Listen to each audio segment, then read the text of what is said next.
The first thing the camera sees is a pair of glowing amber eyes in the shadowy hallway. A low growl rumbles in the silence. Then the frame pulls back and reveals him, Titan, a massive 170-pound canine with a thick black antan coat, standing motionless, ears alert, muscles tight. He's not barking.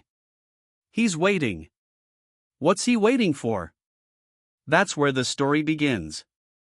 AutoNext Drive welcomes you. Today's story isn't just about a dog, it's about loyalty, fear, courage, and the moment when everything changed for a quiet neighborhood on the edge of a small town.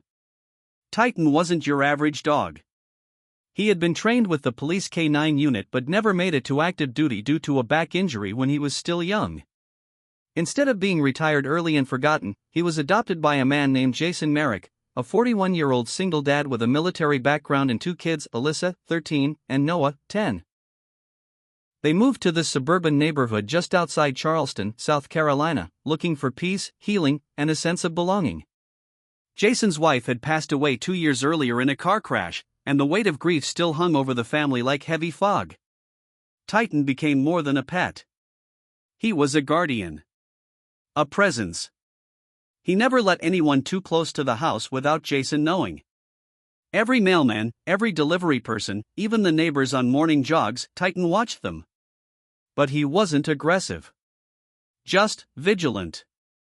And then, one Thursday morning, something happened that Titan seemed to sense long before anyone else. It started with a knock on the door. Jason was out working in the garage, earbuds in, sanding a shelf. Alyssa and Noah were inside, doing their homework at the kitchen table. Titan was lying near the front door, as always. The knock wasn't loud, but it was precise.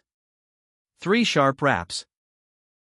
Through the window, Alyssa saw 2 men dressed in official-looking uniforms with the letters HOA stitched onto their jackets. One held a clipboard. The other had a belt radio and wore mirrored sunglasses. They looked official. Professional. But something felt off. Titan stood up the second they stepped on the porch. His body language changed from casual to tense, like a coiled spring. He didn't bark, but his growl began low and guttural. Alyssa, curious but cautious, called her dad. "Daddy! Someone's here. From the HOA, I think." Jason didn't hear. The sander buzzed loudly in the garage. The men knocked again, this time more firmly. Noah peeked around the corner and whispered, "Why is Titan acting weird?" The K9 was now pressed against the front door, unmoving, like a statue carved from tension. Then, without warning, one of the men reached toward the door handle. Titan exploded. With a roar that seemed to shake the very walls of the house, he lunged against the door, barking in full force now aloud, furious, protective. His entire body slammed into the wood, claws scraping, voice booming. The men froze. Then they stepped back. Then they ran. Jason rushed in seconds later, startled by the noise. "What happened? What's going on?" Alyssa told him. The whole thing. The way the men didn't ring the doorbell. The way Titan didn't like them. How they reached for the handle. Jason didn't waste time. He called the police, described the uniforms, the clipboard, the vehicle, and unmarked white van parked halfway down the block. Turns out, they weren't from the HOA. They weren't officers at all. They were imposters. And not just random con artists, either. They were part of a growing ring of home invaders who used fake uniforms to gain access to homes in upper-middle-class neighborhoods, targeting places where they assumed people would trust an official knock. Titan didn't trust it. In the days that followed, the neighborhood buzzed with fear, confusion, and awe. Titan had become a quiet hero. Police came by to talk with Jason, taking statements. The story spread. Eventually, a local news channel ran a piece on Titan's loyalty and quick action. But beneath the headlines, the real story was what happened inside that family. Jason had always carried a quiet guilt, the guilt of not being able to protect his wife when she died. The guilt of raising 2 kids alone. The guilt of feeling broken. Titan gave him something different, a reminder that protection takes many forms. That being strong isn't always about doing everything alone.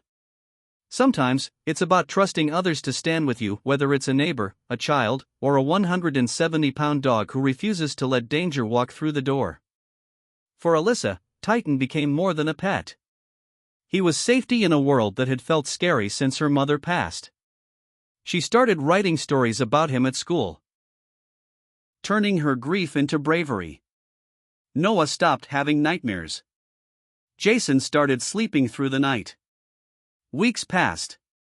Security measures improved. The HOA issued real uniforms with photo IDs.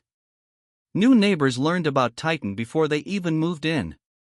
Some people even joked that Titan was better than a home alarm system. But to the Merricks, he wasn't a system. He was family. One day, Jason stood at the front window, coffee in hand, watching Titan lay in the sun near the door. He thought about that day, the quiet knock, the tension in the air, the explosive bark that might have saved his kids. Then Titan opened one eye, gave a soft woof as if to say, "I've got this," and drifted back to sleep. The story ends not with drama, but with peace. Because sometimes, the fiercest warriors don't wear capes or uniforms. Sometimes, they wear fur. And wait. Quietly. Until the moment they're needed most.